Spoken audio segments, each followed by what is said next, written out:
இன்றே டவுன்லோட் செய்து உங்கள் ஃபேவரட் ஷோக்களை என்ஜாய் பண்ணுங்க. மாயா, கங்க்ராட்ஸ் மாயா. தேங்க்ஸ்.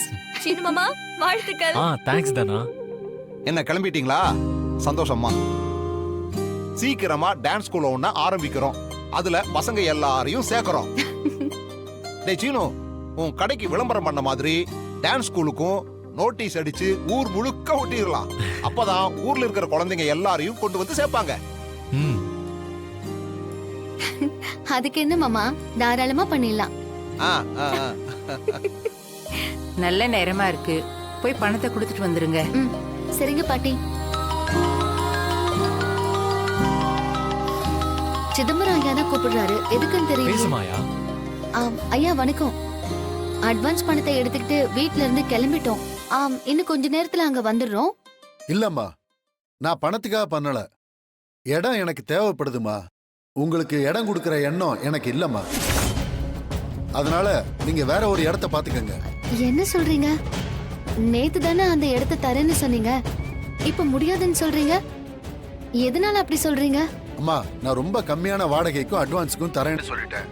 நீங்க போனதுக்கு அப்புறம் தான் என் வீட்டுக்கார அம்மா என்னை பிடிச்சி திட்டுனாங்க. அவங்களுக்கு வேண்டியவங்க ஒருத்தங்க ஃபோன் பண்ணி குடோனுக்காக ஒரு இடத்த கேட்டிருக்காங்க. 5 லட்சம் ரூபா அட்வான்ஸும் 40,000 ரூபா வாடகையும் தரேன்னு சொல்லிட்டாங்க. அதனால என் வீட்டுக்காரம்மா இடத்த அவங்களுக்கே கொடுக்கறேன்னு சொல்லிட்டாங்க. தப்பா நினைச்சுக்காதீங்க, நீங்க வேற ஒரு இடம் பாத்துக்கங்க. ஐயா அவசரப்படாதீங்க ஐயா, எங்களுக்கு இடம் பிடிச்சிருக்கு. இடம் தெப்ப குளத்தை ஒட்டி இருக்கு. பசங்கள்லாம் வந்துட்டு போக வசதியா இருக்கும்.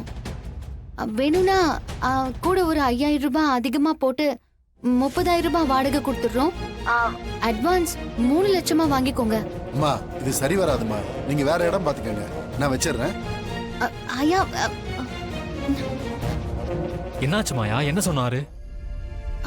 வேற யாரோ குடோனுக்கு இடம் கேட்டாங்களாம்.